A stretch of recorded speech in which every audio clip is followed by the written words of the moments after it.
Olá, sejam todos muito bem-vindos, muito bem-vindas. Esse é o podcast Antonietas, o podcast do NSC Total e também da Rádio CBN, apresentado por mim, Eveline Pôncio.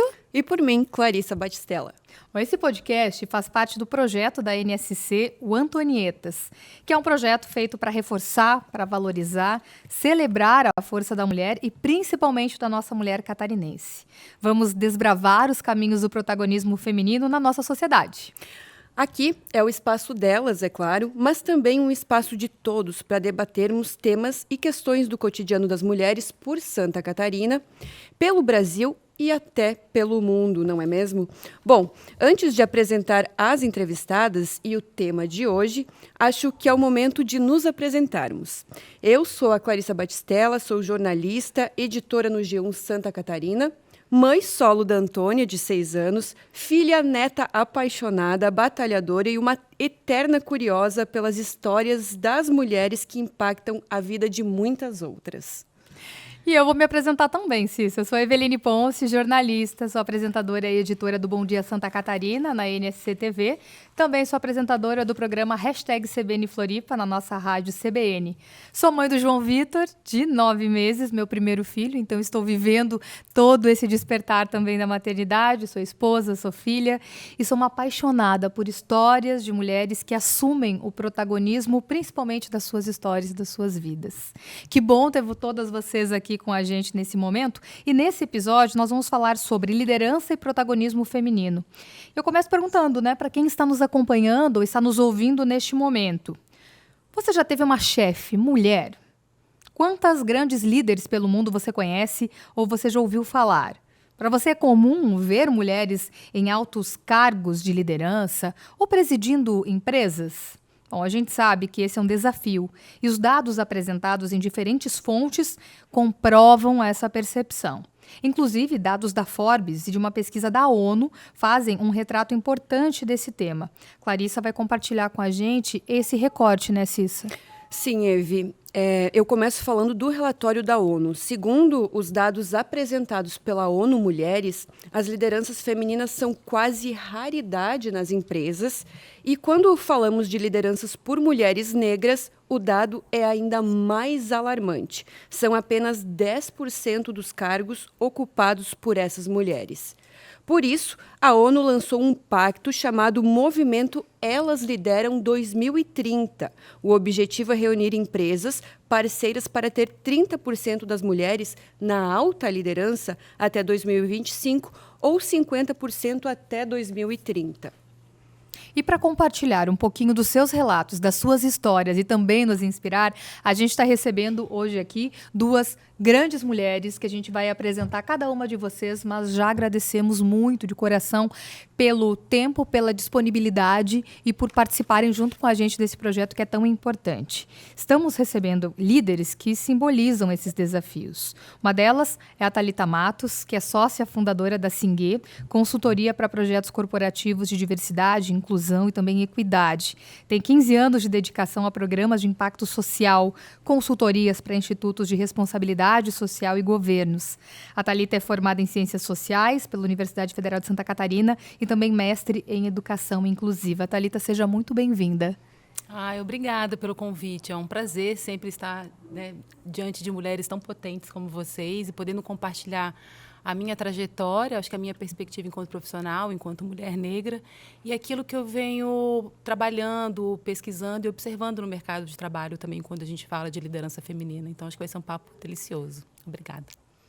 E também temos a Sônia Hess, catarinense, empresária com anos de experiência. Sônia é vice-presidente do Grupo Mulheres do Brasil e ex-presidente da Camisaria Catarinense Dudalina. Bom dia, Sônia, tudo bem com você? Bom dia, Thalita, Cissa, Eveline, todos que estão nos acompanhando aqui. É muito bom, falar com o meu estado, que eu sou apaixonada, e contar as Antonietas, adorei esse nome, porque eu acho que tem uma das Antonietas mais fantásticas que eu conheci, que foi a minha mãe, que foi a grande empreendedora, da Dudalina, que era seu Duda e Dona Adelina, uma mulher que, à frente do seu tempo, construiu essa empresa e teve 16 filhos. Então, eu acho essa história única. E até quero falar para vocês, se quiserem saber mais da história, quem está nos ouvindo, tem um livro chamado Estrelas Fritas com Açúcar, que foi escrita pela Letícia Biechovs, que é um romance sobre essa história de amor do seu Duda e da dona Adelina. Então, só dando um spoilerzinho aqui, antes de a gente começar o nosso bate-papo. Adorei, Sônia, né? Então você já vem aí bebendo dessa água do amor, dessa estrutura familiar e também de uma liderança. Porque a primeira pergunta que a gente vai fazer para vocês duas tem justamente a ver com esse perfil de liderança da mulher. A gente fala muito de liderança de empresas e vamos falar muito ao longo, né, desse programa sobre isso, mas o ser líder para uma mulher vem muito antes de liderar uma equipe, uma empresa, né, uma jornada corporativa. Ser líder também na sua estrutura familiar, na sua forma de vivenciar suas experiências, né, a sua vida. Eu gostaria de saber um pouquinho da história de cada uma de vocês. Começar por você, Sônia. Você trouxe um pouco da sua história, relação da sua família com pai e mãe. E como tudo isso começou? Como a liderança chegou até a sua vida, a sua história? Olha, eu falo o seguinte, quando você tem uma família tão grande como a minha, mesmo que eu tenho 11 irmãos homens e só 4 mulheres. Então, é uma pergunta que sempre vem à tona, né? Por que que você, mulher, assumiu a empresa? Eu acho que eu estava sempre no momento certo para ser líder. E hoje, mais do que nunca, eu acho que esse legado de ter sido essa líder ele continua. Eu falo que uma das coisas mais importantes que tem, que a gente constrói, é a reputação. Né? E hoje eu estou liderando várias frentes, mas sempre focado nas mulheres. Né? Eu sou vice-presidente do Grupo Mulheres do Brasil, que tem 10 anos, a gente começou com 40 mulheres, hoje nós já somos mais de 123 mil mulheres no Brasil e no mundo, e eu tenho algumas coisas, Eveline e Cissa e Thalita, que eu tenho falado, que hoje no mundo nós temos mais de 40 conflitos. Nenhum desses conflitos tem rosto de mulher. E o mundo só vai mudar através do feminino do homem e da mulher. Né? O feminino despertar. Não é o feminismo, é o acolher, é o cuidar, é querer a paz, é querer a união, como nós mulheres somos do nosso feminino. Então, eu acho que é muito importante o mundo começar, a ONU, né, deveria de colocar essa pauta também lá nas suas ODS, né, lá no Grupo Mulheres do Brasil, nós estamos totalmente, em todas as nossas causas, são linkadas às ODS da ONU, mas nós já estamos aí, né, as ODS para 2030, e eu acho que nós estamos, a humanidade tem que se movimentar muito rápido para que a gente busque a paz em todos os sentidos. Né? Então, esse é o meu discurso, eu estou muito ativa nisso, estou muito ativa na amoroso e cuidadoso para as mulheres, principalmente as mulheres invisíveis, principalmente as mulheres de periferia e tudo mais. Eu criei lá no Grupo Mulheres do Brasil o Fundo Dona de Mim, que é um microcrédito para essas mulheres. Então, tem muita história boa para contar, mas eu acho que a união de todos nós, homens e mulheres, com esse olhar feminino, que pode começar a ter essa grande mudança que o mundo tanto precisa. Sônia pontuou aqui os ODS da ONU, né? Quando a ONU começou a falar em 2030, lá atrás a gente pensava que tínhamos um longo trajeto, muito tempo, né, para desenvolver essas causas. 2030 é daqui a pouco, Thalita. E que caminho a gente trouxe, né? Onde avançamos e o que precisamos avançar. Vamos falar muito sobre isso nesse episódio também. Mas a Cissa trouxe agora há pouco um dado sobre mulheres negras nesses cargos de liderança. Se a gente fala que para a mulher já é uma caminhada mais difícil atingir alguns cargos, para a mulher negra fica ainda mais difícil. E você trabalha ativamente para tentar mudar essa realidade. Sim. Bom, o que a gente percebe, tem algumas diferenças das trajetórias, né, das mulheres negras e das mulheres não negras no Brasil, né?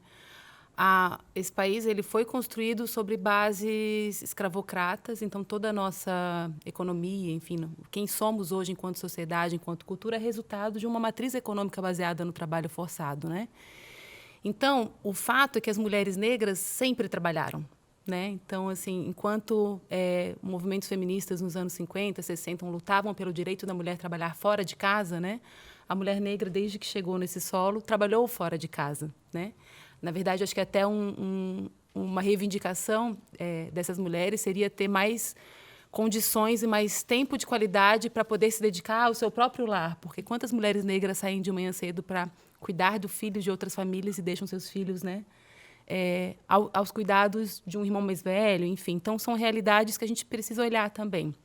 E aí, nesse contexto, que é um contexto de escassez, muitas vezes, um contexto de um trabalho por subsistência, ou um trabalho da economia do cuidado, que tem um grande valor, né? Você tem um bebê de 9 meses. Sim. O valor de uma babá, de uma pessoa que está na sua casa, educando, cuidando do seu filho, né? Dando afeto, cuidando da alimentação, cuidando de uma fase de desenvolvimento que é tão importante para a vida dos nossos filhos, é um trabalho técnico, mas é um trabalho mal remunerado, né? É um trabalho pouco reconhecido. Então, quantos trabalhos que são exercidos por mulheres negras e que estão, né, são trabalhos pouco remunerados. E aí eu estou trazendo esse preâmbulo, assim, esse contexto, porque quando a gente chega no contexto de grandes empresas, então, né, eu sou cofundadora da Singuê. A Singuê é uma consultoria de diversidade, equidade e inclusão, e hoje a gente tem projetos ativos na Natura, no Itaú, na Gerdau, no Carrefour, enfim. Já tivemos em vários outros contextos. Quando a gente chega nesses contextos corporativos de grandes marcas brasileiras, a gente percebe que essas grandes marcas hoje têm, de fato, desafios, compromissos públicos de mulheres na liderança. Muitas dessas empresas, né, aderiram ao Pacto da ONU, que vocês acabaram de comentar. No entanto, a realidade segue sendo a mesma, né? A gente tem, quanto maior o nível hierárquico, uma menor presença de mulheres e praticamente a ausência de mulheres negras. E aí, acho que, assim, esse histórico que eu acabei de falar se relaciona direto com essa baixa presença de mulheres negras na liderança. Então, a gente tem uma primeira geração, a gente, inclusive, está escrevendo um livro sobre isso, a gente tem uma primeira geração de profissionais negros entrando no mercado corporativo de uma forma mais crescente, graças a políticas afirmativas de contratação. A gente tem vários programas de desenvolvimento de carreira focados em pessoas negras e focados em mulheres. A Singuê faz alguns desses programas. Então, tem um trabalho ativo, eu quero olhar o meio copo cheio, né? Tem um trabalho ativo de compromissos de grandes empresas, líderes de mercado, em ter mais mulheres negras na liderança. Tem um trabalho de formação e desenvolvimento dessas mulheres, mas a realidade é que ainda é uma baixa presença. Então, assim, se eu puder trazer, né, 2 pontos aqui para contribuir com a conversa, o primeiro, acho que é esse, né, de que as mulheres negras sempre trabalharam, e não necessariamente foram reconhecidas pelos seus trabalhos, que são trabalhos de grande importância para que a sociedade continue a se movimentar. E eu acho que um outro recado é que existe uma intenção das grandes empresas em ter mais mulheres na liderança e na alta liderança. A gente tem o curso Conselheira 101, por exemplo, que forma mulheres negras para conselhos de grandes empresas. Então, tem muitas iniciativas interessantes de fomento da liderança negra. Então, esse trabalho tem sido feito, mas falta, e eu acho que é importante, ter o compromisso de garantia dessas posições. Então, assim, eu estou desenvolvendo essas mulheres, eu estou desenvolvendo essas conselheiras, vamos garantir aqui no meu conselho 2 vagas para mulheres, 2 vagas para mulheres negras, vamos garantir aqui nessa diretoria, nessa superintendência. Então, é nesse momento de convencimento e de negociação com essas grandes empresas que a gente está, porque competência não falta, né? Às vezes, o que falta realmente é essa garantia desse espaço, né? Bom, agora a gente vai, já que estamos falando de desafios, né? Queremos saber quais foram os principais desafios que foram enfrentados como mulher em uma posição de liderança predominantemente masculina, ainda mais agora para a Sônia, em um setor que é bem masculino. Gostaria que ela nos respondesse. Olha, para falar bem a verdade, eu falo que eu nunca prestei muita atenção nisso, não, tá? Eu fui avançando e tudo mais, eu sempre criei o meu espaço, mas até hoje me choca muito, por exemplo, nesse começo do ano eu fui num evento grande de um banco aqui em São Paulo, aqui no Grande Hotel, devia de ter mais de 1.500 pessoas, eu diria que 90% eram homens. Teve outro evento, 90% homens. Na maioria dos grupos que eu estou, eu diria que 70% são homens. Então, é muito, muito interessante como ainda o domínio é muito masculino, e quando a Thalita fala da inclusão do negro, das negras, é alguma coisa também ainda muito longe daquilo, de perto de alguma coisa ideal, né? Nós temos lá no Grupo Mulheres do Brasil, hoje a gente está lutando e colocando na nossa pauta o Pula para 50. Nós somos mais de 52% da população. Nós somos mães dos outros 50%, dos outros 48%. Não tem lógica só termos 18% em cargos públicos, muito menos nos municípios, e a gente vê quando é uma mulher, muda toda a história daquela cidade. Então, eu acho que é muito uma missão nossa, de nós mulheres, fazermos isso. A gente tem hoje uma campanha muito grande do Pula para 50, que é Pula para 50 em todos os locais que a gente de direito temos, né? E também muito dentro, colocando, focando, Thalita, a mulher negra, a mulher trans. Lá no Grupo Mulheres do Brasil, nós temos todas essas causas, e uma das causas mais complexas que eu vejo hoje e mais sofrida é a causa da violência contra a mulher. E essa, nos nossos mais de 50 núcleos no Brasil e fora do Brasil, do Grupo Mulheres do Brasil, ele é transversal, porque a violência contra a mulher ainda é absurda, ela talvez até crescente, às vezes diz, mas sai muito na imprensa e tal, mas a gente vê que isso parece que que a gente não está conseguindo realmente, mas para isso tem que conscientizar os homens também. E essa é uma das causas que o Fundo Dona de Mim, quando eu criei, eu tive muito esse olhar, porque a violência contra a mulher normalmente tem duas causas. Uma é o emocional, que já está destruído, e o outro é o financeiro, que muitas mulheres não conseguem sair desses relacionamentos abusivos porque ela não tem uma condição financeira. Então, eu acho que a gente tem que ter muito esse olhar. Às vezes, viu, o Cissa, eu fujo um pouco da pergunta, porque eu vou colocando outros assuntos que são o meu dia a dia, né, de Mas que são muito sentir. pertinentes, muito pertinentes. Sabe que agora a Sônia falando sobre violência contra a mulher, eu já tenho aí uma jornada muito longa no jornalismo, e sempre falando sobre violência contra a mulher.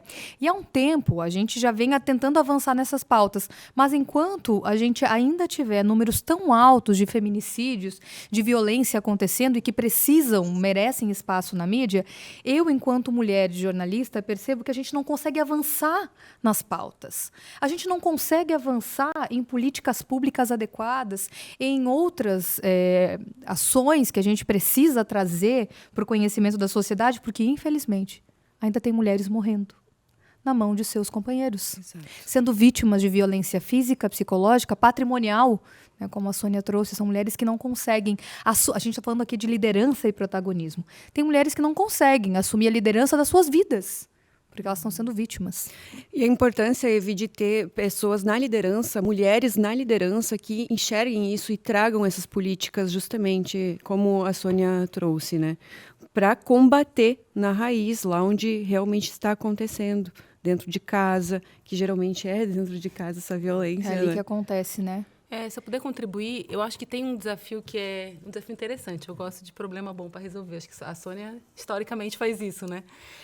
Mas quando a gente fala, né, de públicos minorizados, de mulheres, de pessoas negras, de pessoas com deficiência, enfim, né, meu mestrado é em inclusão de pessoas com deficiência, a gente vive um cenário de pessoas que estão lutando pelo direito básico da vida, que é quando a gente está falando de violência, né, contra a mulher, por exemplo, de feminicídio. Só que a gente tem que, ao mesmo tempo que cuida desse cenário, cuida de um cenário de educação, de desenvolvimento e cuida de um cenário de prosperidade, de acesso a posições relevantes de poder que movem o ponteiro, que é o que a Sônia estava falando agora há pouco também. Então, como que a gente dá conta de um problema tão complexo, de públicos que estão em lugares tão diferentes, né? Eu tenho uma provocação que eu gosto de fazer quando a gente fala, por exemplo, de acesso à riqueza, à prosperidade para a população negra, que se a gente for estudar historicamente todas as políticas, né, políticas econômicas voltadas para a população negra, são políticas ainda que pensam na mitigação da pobreza. E a gente tem que começar a pensar em políticas que fomentem a riqueza e a prosperidade. Então, quando a gente fala de mulheres na liderança, quando a gente fala de uma mulher diretora, quando a gente fala de uma mulher presidente, né?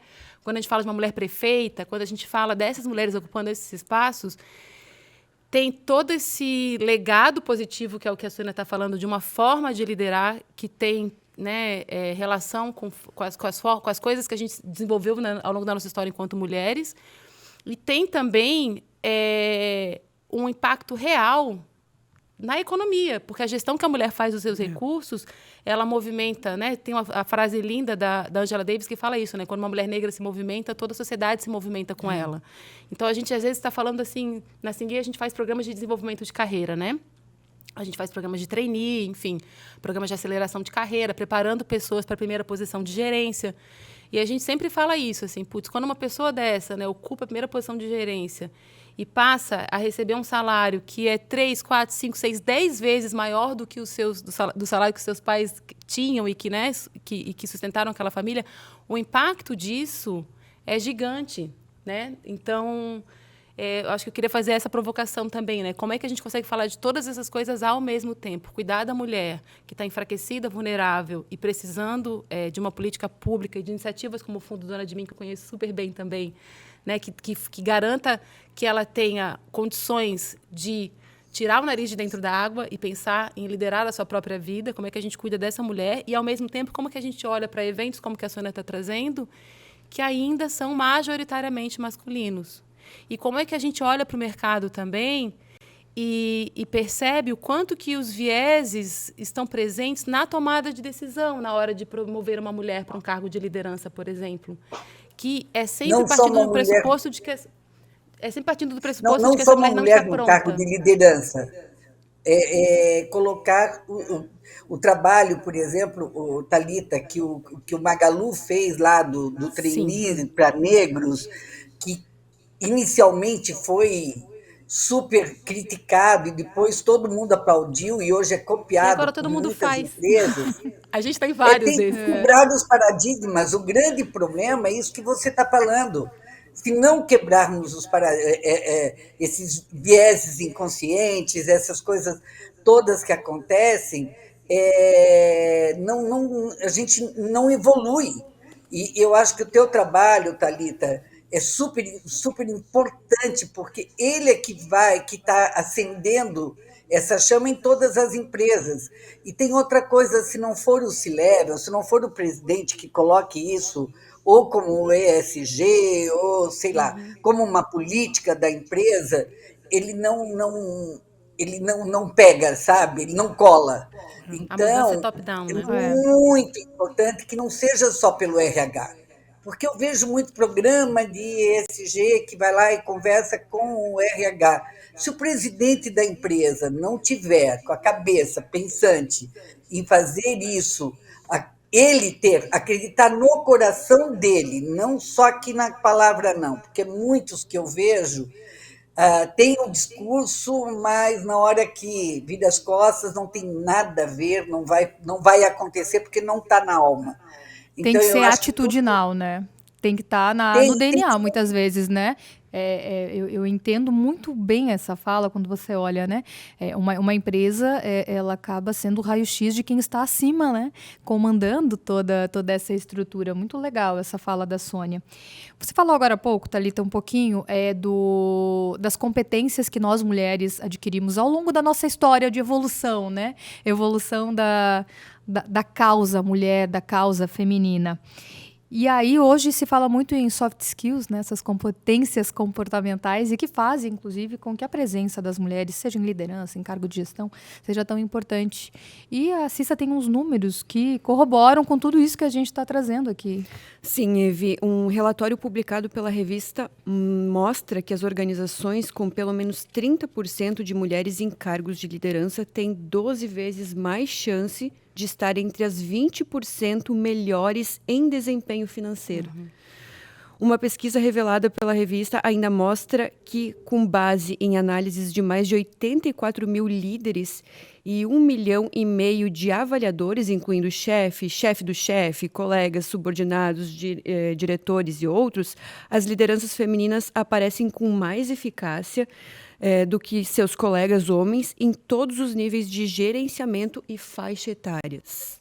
Claro que aqui, desde o início a gente falou, né? Não é botar homem contra mulher de forma alguma. A gente quer um crescimento para todo mundo, né? A gente busca a equidade. Antes de igualdade, a gente quer equidade, que tudo seja respeitado, para que a gente também consiga pular os muros, né? Esses muros invisíveis e alcançar esses cargos. Mas nós já falamos aqui de vários desafios que a gente encontra no meio do caminho. Então, na prática, o que a gente ainda tem que fazer? Qual é o caminho que a gente ainda precisa percorrer? Vou começar pela Thalita e depois vou passar essa pergunta também para a Sônia.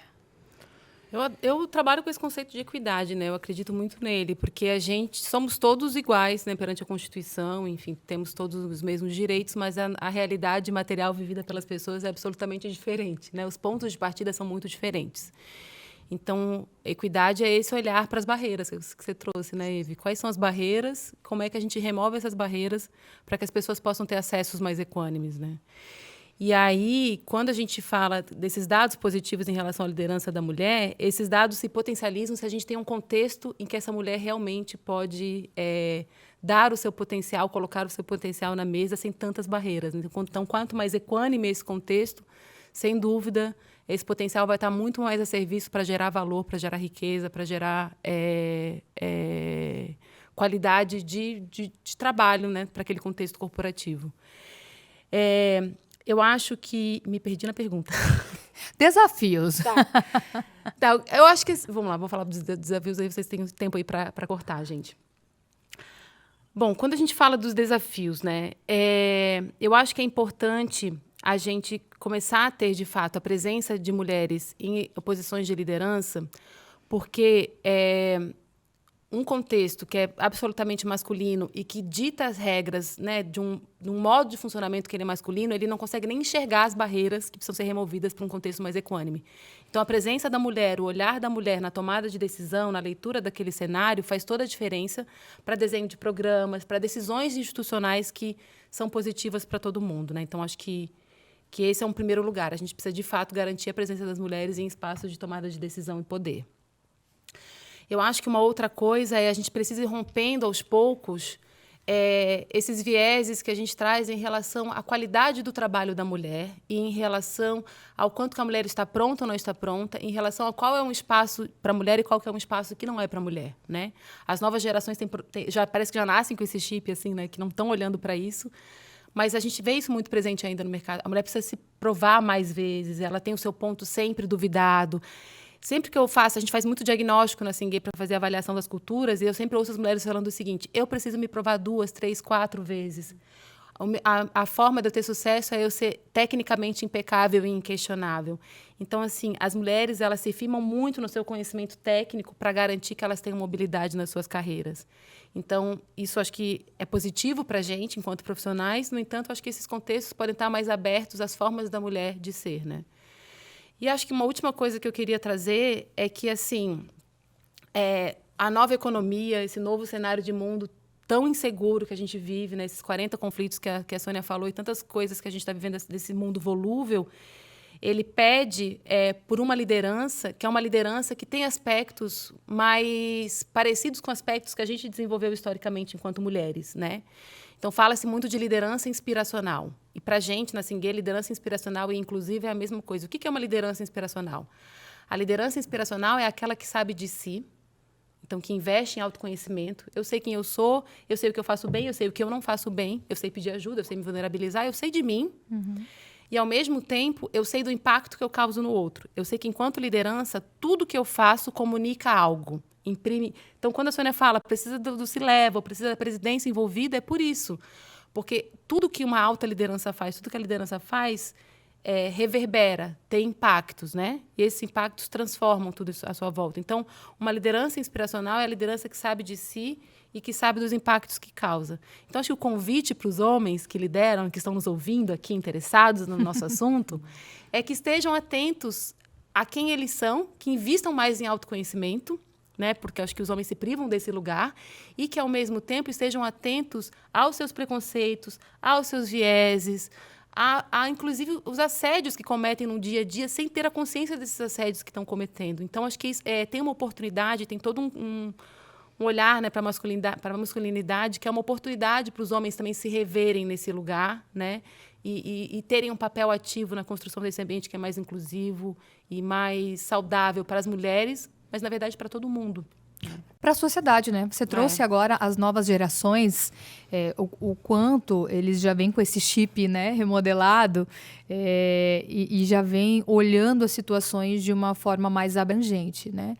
E enquanto grandes empresas, corporações e marcas, você precisa estar atento a isso, porque talvez o nosso próprio consumidor, Sônia, o cliente, a própria sociedade, vai chegar um momento que talvez essa nova geração, a sociedade, não vai aceitar a empresa que não olhar para essa diversidade. Eu acho que já não está aceitando. Talvez já estejamos, e tomara que sim, neste momento. O que você acha sobre isso, Sônia? Nós estamos engatinhando ainda, né? Mas eu acho que a nova geração que vem aí, que já está, né, já tem esses discursos e tudo mais, é que vai fazer essa mudança. E como disse a Thalita, quando a gente olha para esse feminino, né, o feminino das mulheres agora, eu falo que a mulher ela só concorre a um cargo se ela achar que ela está 100% preparada. O homem com 60%, ele já aceita, ele já vai, ele já participa. Nós, mulheres, no segundo não, existe uma pesquisa que diz que a mulher já desiste. No segundo não, o homem não faz isso.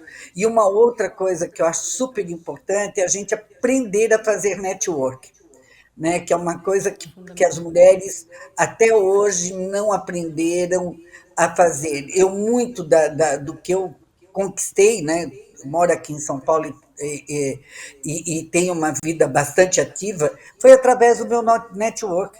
Então, assim, eu saí já da empresa fazem mais de 9 anos e eu estou tão ativa quanto antes. Por quê? Porque eu criei essa rede de homens e mulheres muito poderosa, uma rede poderosa que eu digo, que não o poder pelo poder, mas o poder de me dar apoio, de estar atento, então isso é muito importante. O próprio Grupo Mulheres do Brasil, quando a Luísa Helena chamou 40 mulheres que eram para ser só executivas, ela não olhou dessa forma. Foram mulheres aqui de Paraisópolis, foram donas de casa. Nós começamos o grupo, foram negras, né? Que a gente não, nós temos esse olhar que nós somos CPF, nós não somos CNPJ. Então, hoje, nós somos mais de 123 mil mulheres. Convido a todas participarem, né? grupomulheresdobrasil.org.br. O meu sonho é chegar a 1 milhão de mulheres, quando hoje a gente já tem um poder, mas se a gente tiver 1 milhão de mulheres, que a gente desenhe as políticas públicas, eu acho que a gente vai ter uma voz muito forte. E é o que nós precisamos. Nós, mulheres, precisamos disso. Precisamos trazer o feminino dos homens para esse palco também. Bem pontuado pela Sônia essa questão do networking. Por que será que a mulher tem tanta dificuldade ainda em fazer esse network? Será que a gente tem vergonha? Será que a gente não foi ensinada? Eu tendo a acreditar que nós não fomos, lá na nossa base, ensinadas a fazer esse movimento, coisa que talvez os meninos foram. E aí a gente tem que olhar para a criação também das nossas meninas, né? Das nossas meninas crianças hoje. Uhum. Me deu esse insight aqui, Sônia. A Thalita, a Cissa são mães de meninas. Isso impacta na criação de vocês? Eu acho que sim, né? Coisas muito simples, né? Eu, sei lá, não tinha Lego, né? Tinha vários brinquedos que estão relacionados à lógica. Matemática não é uma disciplina que não foi meu forte, né? Eu sou uma pessoa de humanas. Tem muito a ver com essa criação que eu tive acesso a um universo de conteúdo e de brincadeiras, enfim, que era muito desse lugar da mulher em casa, né? E o networking Os meninos, eu vejo, meu irmão é amigo dos amigos da escola ainda e eles fazem negócio juntos, sabe? Então, assim, tem uma coisa que foi exercitada, que eles não perderam ao longo da vida. Acho que tem isso. Então, acho que é uma coisa que a gente aprende realmente. Eu acho que os homens têm mais tempo. Sim, porque as nossas jornadas são triplas, no Impact Hub Floripa, né? No Impact Hub, todo esse ecossistema da CAT, enfim, tem muito, né? Happy hour, meetups, encontros que são a partir das 7 horas da noite. O que a gente está fazendo às 7 horas da noite? Eu tenho 3 filhos, Sônia. Assim, a gente está colocando as crianças para dormir, a gente está fazendo janta, a gente está fazendo tarefa, ou a gente quer dormir um pouco mais cedo porque sabe que a madrugada vai ser turbo. Então, eu vi uma presença maior dos homens nesses espaços, que são espaços que fomentam o networking, porque suas companheiras estavam em casa dando conta da vida doméstica. Sim. Então, os eventos têm provocado, eu vi que rolou o Web Summit essa semana, e eles tinham um espaço lá para crianças. Então, acho que esse lugar a gente precisa começar a ter cada vez mais, né, Sônia? Assim, espaços que são de networking, de negócio, que as mulheres podem ir, que as pessoas que cuidam de crianças podem ir e deixar suas crianças ir trabalhar. Então, acho que tem a coisa do tempo, que é uma realidade pragmática. Essa missão é nossa, de falar que é isso que a gente precisa. Sem né? dúvida. Porque eles não vão pensar nisso, esquece. Alguém que organize esses eventos vai pensar... Com certeza foi uma mulher que teve a ideia. Como diz a Luísa, se você sai mais cedo do trabalho para cuidar do teu filho, ela sempre tem que cuidar do filho no horário de trabalho. Se for um homem, nossa, como ele é um bom pai, como ele é bonzinho. Exatamente. Essa visão, né? Isso é tão natural, era natural, nós temos que acabar com isso. A gente tem que ter mudar, esse né? espaço Essa realidade. Sabe, Sônia, eu vou trazer um exemplo aqui que aconteceu comigo nessa fala da Sônia justamente. A Antônia, tua filha está com quantos anos? Está com 6 anos, vai fazer 7. A gente não morava aqui, nós nos mudamos para cá quando ela fez exatamente 2 anos. E eu vim antes do então meu marido, agora falecido, na época eu vim antes e ela ficou 3 meses com ele no outro estado, lá no Rio Grande do Sul, enquanto eu vim na frente. E as falas que a gente ouvia era: meu Deus, essa mulher abandonou a filha. Você abandonou a sua filha? Como é que tu consegue ficar longe dela por 15 dias? Porque aí, claro, a gente fazia as visitas por 1 semana, ter deixado uma criança de 2 anos com o pai. Já o pai era um paizão, né? Meu Deus, ele dá conta de tudo. Ele vai, ele busca, ele dá comida, faz mamar. Que grande pai é ele. Claro que é um grande pai, só que a realidade é que muitas vezes as mulheres ficam e os homens saem para trabalhar, viajam, ficam semanas e ela não é uma mãezona, né? Ela só é uma mãe normal. É por causa da causa invisibilizada, né? Que acaba sendo invisível esse trabalho da mãe. Exatamente, e essa foi uma fala que a gente desconstruiu juntos, eu e ele na época, no nosso redor. Não, só um pouquinho, gente. A gente aqui... Ele tem a responsabilidade, eu tenho a responsabilidade.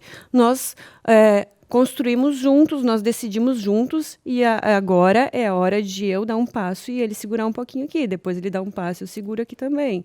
Né? Se não for assim... Se fosse o contrário, estaria tudo bem. Ninguém nem comentaria. Você teria ficado lá no Rio Grande do Sul com a sua filha, ele teria vindo na frente, e seria o normal. Esse é o normal. Eu acho isso ainda muito triste. Nós estamos falando nos dias de hoje, né? Não é uma exatamente, coisa tão... é uma realidade muito atual ainda. É muito. Mas, exatamente. assim, levando na provocação da Sônia e levando em consideração, claro, mulheres que têm possibilidade de fazer isso, como nós 4 que estamos aqui, né? Que a gente tem condições socioeconômicas de fazer algumas decisões. Muitas mulheres não podem tomar essas decisões, né? Mas nós, mulheres que podemos tomar essas decisões, tem um trabalho nosso importante também, né? Da Eve, que falou que saiu de casa hoje às 4 da manhã e deixou o bebê. E eu estou aqui, eu tenho gêmeos em casa de 7 meses. E eu vou fazer uma viagem de trabalho, vou ficar 3 dias numa imersão no interior de São Paulo e já estou aqui com a culpa remoendo. E o tempo inteiro eu estou assim para mim mesma. Meu trabalho é importante para mim. As crianças estão bem, elas estão com o pai. e vai dar, sabe? Então, acho que a gente também se coloca, às vezes, num lugar de importância, que a gente tem que se tirar desse lugar de importância, né? A Luísa tem uma coisa que ela fala muito forte, não pega a culpa. Eu acho que a minha mãe, com os 16 filhos, ela nunca se sentiu culpada por algo que ela não teve condições de dar ou de fazer. Não dava E conta. essa missão não pega a culpa. Continua acordando às 4 horas da manhã, viu, Eveline? Você vai de alma aberta, teus filhos vão ser cuidados por ele. E é isso que a gente tem que aprender muito forte, porque senão fica essa marca na gente desse coração palpitando o tempo todo, sem necessidade. Porque a criança ela vai ver o que você tem de bom, o que você deixou, qual é o teu exemplo, não é só o teu tempo. Perfeita essa fala, né? Até uma calma pro coração. Mais cedo eu falei pra Thalita, assim, como é que tá o teu pequeno? Eu falei, eu deixei às 4 da manhã com o pai fazendo nebulização. E eu vim pra casa, eu vim pro trabalho, deixei eles em casa, né? Então, realmente, aquilo que a gente fica remoendo, a famosa culpa materna, né? Em que momento a gente vai ter que deixar essa culpa de lado para conseguir também ter as nossas outras funções, porque liderar antes o nosso desejo, liderar a nossa vida, né? O nosso vida. desejo, nosso protagonismo pessoal, porque antes de ser mãe, você também é mulher. E o quantas mulheres também, talvez, que esquecem desse outro lado e acabam não conseguindo desenvolver tudo o que gostariam. Acabam não conseguindo desenvolver a sua vida profissional por conta dessa culpa, né? Que a gente não consegue trabalhar com isso. Mas a gente tem um outro assunto aqui que é bem legal também para trabalhar com vocês duas. Eu vou passar para a Cissa esse questionamento. De que maneira a gente quer saber que a liderança de vocês duas tem impactado outras mulheres na organização que vocês lideram ou no setor? Eu vou começar com a Tânia. Com a Sônia. Opa! A minha liderança hoje, eu diria que é muito mais... Está um pouco no mundo corporativo, mas está muito mais no terceiro setor, nesse olhar do que eu posso fazer, qual o legado que eu vou deixar. Eu ouvi uma frase muito interessante da Oprah semana passada, ou semana retrasada, quando ela esteve aqui, que é o quanto o legado que eu deixo é o que eu toquei o coração de cada pessoa, né? Então, o que eu posso fazer para transformar as vidas das pessoas? Então, acho que o Fundo Dona de Mim é um grande aprendizado que eu tenho e estou tendo de como eu posso transformar a vida de uma pessoa que não me conhece, não sabe mas ela tem a oportunidade de hoje ter um microcrédito que ela não teria, porque ninguém no Brasil olha isso, os bancos não fazem microcrédito, e a gente faz um microcrédito muitas vezes para equipar essa mulher, que pode ser se ela faz bolo, ela precisa de um fogão, ela precisa de uma batedeira, precisa de uma forma, e essas mulheres não têm acesso. Então, quando eu toco a vida dessa pessoa e eu transformo a vida dela, esse é o meu grande legado, né? Então, eu acho que a liderança é isso. Quando eu tive essa ideia do Fundo Dona de Mim, com apoio, né, da Luísa Helena e de mais 80 mulheres que acreditaram nisso, foi onde eu vi que o mundo só vai ser melhor fazendo esse tipo de inovação, a inovação social, que também é um trabalho que a Thalita faz.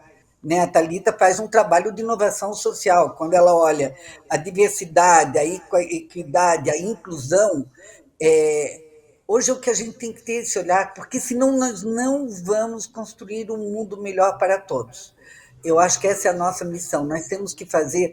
Quando eu olho as ODS lá com aquelas missões tão poderosas, mas muito em cima de diagnóstico e pouco de atitude, eu fico muito preocupada. Mas aqui, vocês 3 mulheres são mulheres de atitude, são mulheres que realmente vão deixar o seu legado porque querem transformar um mundo melhor para todos. Thalita, eu acho que, além de gerar esse impacto em organizações, em setores, é gerar impacto na vida das pessoas, né?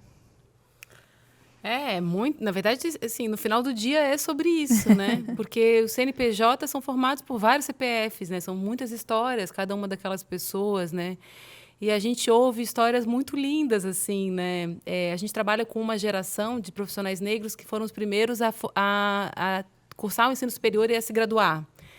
Então, cada vez que eles, né, mostram ali as imagens da formatura, por exemplo, né, com a família junto e vibrando por aquele espaço, isso é uma narrativa que a gente ouve muito, assim, é muito gratificante, porque realmente, assim, é uma história que é transformada, é muito lindo isso.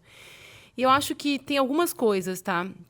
Eu acho que do lugar de consultora eu tenho alguns privilégios quando eu estou no diálogo com essas grandes empresas, né? Eu sou mentora de vice-presidentes, sou mentora de diretores, enfim, de grandes empresas, para falar sobre esses temas. E aí ali na sala, né, nas online, só eu e aquela pessoa, geralmente homens, tem espaço para falar tudo. Eu tenho essa habilidade de deixar as pessoas à vontade, enfim. Então acho que tem um impacto ali positivo, que é dizer assim, olha, gente, dá para ser diferente, tá? Dá para a gente construir riqueza, prosperidade, gerar valor para os acionistas, que no final do dia é isso que um CNPJ faz, e, ao mesmo tempo, cuidar das pessoas que fazem esse sucesso acontecer. Ao mesmo tempo, ter uma organização que é mais parecida com o Brasilzão lá de fora, né? Que não é tão com a cara da Faria Lima, só a Faria Lima, né? É possível, né? E aí, se as empresas não estiverem abertas para essa transformação cultural, para essa transformação desses negócios, que tem mais espaço para as mulheres, e não só para elas estarem lá ocupando suas posições, mas para elas estarem lá inteiras, para poder sair no meio do dia para buscar o filho na escola, ou para ser a mulher que decidiu deixar o filho com o marido e ir, né? Tem espaço para todas essas formas de ser mulher dentro desse contexto, né? Isso vai gerar valor para as organizações. Então, acho que... E aí, cada vida dessa que é impactada, de uma mulher que pode, sem culpa, fazer uma viagem de trabalho, sem culpa, falar o seu ponto, discordar de uma liderança dela, sabendo que ela vai ser respeitada no que ela está trazendo tecnicamente naquela reunião, né? De uma mulher negra poder usar seus cabelos do jeito que é, sem precisar alisar, sem precisar usar uma maquiagem mais clara, né? Sem precisar emagrecer. Tem contextos em que as mulheres precisam emagrecer para estar naquele contexto corporativo, porque trabalha com comercial, e no comercial é importante que a mulher tenha uma imagem assim ou assada, né? Se a gente criar espaços organizacionais em que as pessoas podem ser quem elas são, se sentirem confortáveis na própria pele, todo mundo ganha, né? Essas histórias são impactadas, mas esses CNPJs também são impactados, né? Então, acho que é sobre isso. Então, eu, como consultora, tenho a possibilidade de falar sobre essas coisas de um lugar muito livre, né? Sem precisar... Não tem uma relação ali hierárquica, tem uma relação de contratação, mas não tem uma relação hierárquica. E acho que também tem espaço de eu demonstrar isso na forma com que eu lidero a Singuê. Então, a Singuê é uma consultoria 100% negra. O único homem da consultoria é o meu sócio, que é meu marido, que ele é a nossa cota de homem. A Singuê é toda formada por mulheres. A gente tem várias consultoras associadas que também são mulheres negras. E uma coisa que eu tenho trabalhado muito na minha liderança é tentar desfazer uma crença de que a gente só é boa quando a gente trabalha 17, 18 horas por dia. Então, quando eu pego alguém do meu time assim, domingo à noite, mandando mensagem, eu falo, não, a gente não manda mensagem domingo à noite, a gente não precisa trabalhar, está no seu final de semana. Quando a pessoa, nas 5h30 da tarde, na sexta-feira, quer começar a falar de um assunto, eu falo, gente, não, né? Deixa para precisa segunda. criar esses limites. Vamos... Então, eu tenho fomentado muito no meu CNPJ, na minha consultoria pequenininha, ali com o meu núcleo de mulheres que trabalham comigo, essa possibilidade da gente ter um trabalho consistente, profissional, tecnicamente muito bom e, ao mesmo tempo, a gente ter uma qualidade de vida. A gente fazer terapia no meio do dia, a gente poder fazer um treino, uma atividade física, poder ir numa reunião da escola do filho ou da filha no meio do dia. Então, acho que também criar esses ambientes em que vida e trabalho funcionam de uma forma mais harmônica, assim, né? Eu acho que tem uma qualidade gigante nisso, de uma geração que está burnoutando, né? Então, esse cuidado. Que é um outro assunto para um outro podcast. Meninas, para a gente encerrar, então, encaminhar para o fim, esse nosso papo que está tão rico, que a gente vai abrindo outras janelinhas de tanta coisa que a gente gostaria de falar. Isso que é bom, quando a gente tem boas entrevistadas com ótimas histórias, tem tanta coisa, né, importante para a gente trazer nesse conteúdo. Mas então, para a gente encaminhar aqui para o fim, a Sônia falou muito sobre o Fundo Dona de Mim, sobre outras ações. A Thalita também trouxe algumas ações. Eu gostaria que vocês deixassem aqui Como sugestão para quem está nos acompanhando, seja projetos, fontes, livros, algo que as pessoas possam buscar essas informações. Quem está começando a falar dessas causas, vamos entender que realmente talvez tenham pessoas que ainda não tenham tido contato com tudo isso que a gente está trazendo e querem começar, partir de algum ponto, ou buscar ajuda. Sônia, quer deixar aqui os canais ou as indicações aí de conteúdos, projetos? Olha, eu tenho muitos projetos, né? Amigos do Bem, por exemplo, quem quiser conhecer a maior causa social do Brasil, entre lá no Amigos do Bem, a gente quer chegar a 1 milhão de amigos do bem, né? Eu sou do conselho, eu comecei lá há mais de 12 anos atrás com a Alcione, levando máquinas de costura, levando o patchwork. Começamos com 6 máquinas. Hoje, no sertão de Pernambuco, Ceará e Alagoas, tem mais de 300 mulheres costurando nas oficinas de costura. Isso é transformação. Então, abraçar as causas, mas abraçar com amor. E Thalita, só uma dica, tá? Que eu também ouvi, ouçam a entrevista que a Oprah deu aqui no Brasil. Alguém falou que era pequenininho e ela falou, não, ninguém é pequeno, você não é pequena, você é gigante, viu, Thalita? Então, pensa nisso, a tua empresa é gigante, você é gigante. A gente tem... Um homem nunca vai falar aí que ele é uma empresa pequenininha, concordam? Não, você é gigante. E não Então, é bem grande. Tem vários clientes gigantes. Tem vários aí. clientes gigantes, a gente está faturando milhões, tá tudo certo. Eu falo que é pequenininha, você vê como tá na gente, né? Se amildar. Está na nossa mente, é igual também lições da Luísa. Às vezes a gente está com uma roupa bonita, alguém diz, essa roupa é tão bonita, você fala, comprei na liquidação. Não temos que falar isso, gente. Muito obrigada, minha roupa é bonita. Não temos que sempre linda mesmo. Maravilhoso. Sabe, a gente tem muito esse papel de a gente querer se diminuir. Não, nós somos quem somos, né? Nós somos mulheres aqui, somos 4 mulheres que estamos conversando aqui com outras, espero, centenas de mulheres, para falar isso. Nós somos importantes, nós não somos contra os homens, mas somos a favor das mulheres. Vamos mudar o mundo, vamos ser essa semente através do feminino. Então, eu acho que essa é a minha dica, e tem muito, eu adoro ler, né? Então, tem livros que eu gosto muito, A Mulher que Inventou a Beleza, da Helena Rubinstein, tem uma que é da mulher do Einstein, né? Que, segundo esse livro, tem alguma coisa aí que não foi só o Einstein que inventou a teoria da relatividade. Grandes mulheres que foram os nossos exemplos, e eu cito aqui a pessoa que foi o meu grande exemplo, que é a dona Adelina. Então, o livro Estrelas Fritas com Açúcar, leiam, porque é uma história de uma mulher, de uma Antonieta, de Santa Catarina, e a história toda acontece aí no nosso estado durante o período em que ela esteve viva. Então, essa é e o meu carinho aí por vocês, viu? Eveline, Thalita e Cissa. Sônia, a gente muito que agradece. Obrigada. Olha, a gente que agradece a presença aqui conosco. Que luz, né? Que luz. Que bom te ouvir, viu? Muito bom mesmo.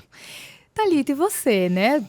Aproveite esse espaço para deixar, então, a tua mensagem, as tuas dicas, os teus canais. Sim. Eu fiquei com vontade, no começo do podcast, aí a conversa andou e foi, mas de honrar a presença e a história de Antonieta de Barros. Não sei se foi ela que inspirou Antonietas. A própria. Foi ela mesma. Mas acho que uma boa dica, né, para as mulheres catarinenses é conhecer a história dessa mulher, né, dessa professora, a primeira deputada negra brasileira. O blog da Singuê, então a Singuê produz bastante conteúdo, singuê.com.br, S-I-N-G-U-E, Singuê. Singuê é uma palavra em banto que significa entrelace. E a gente produz muito conteúdo sobre diversidade, equidade e inclusão, a gente tenta trazer um conteúdo acessível, enfim, né, para que as pessoas possam se inspirar e para pessoas que têm papéis corporativos também possam se inspirar em iniciativas de diversidade. Eu assisti esses dias um filme que eu achei super lindo, assim, tá bem nesse lugar que a Sônia falou de se colocar grande, que é Shirley Presidente, não sei se vocês assistiram. Não, vou colocar na Ainda lista, não, hein? já anotei aqui. É um filme de uma mulher negra, uma congressista negra americana que, apesar de tudo indicar contra, ela se coloca como uma candidata nas prévias, né, americanas do Partido Democrata.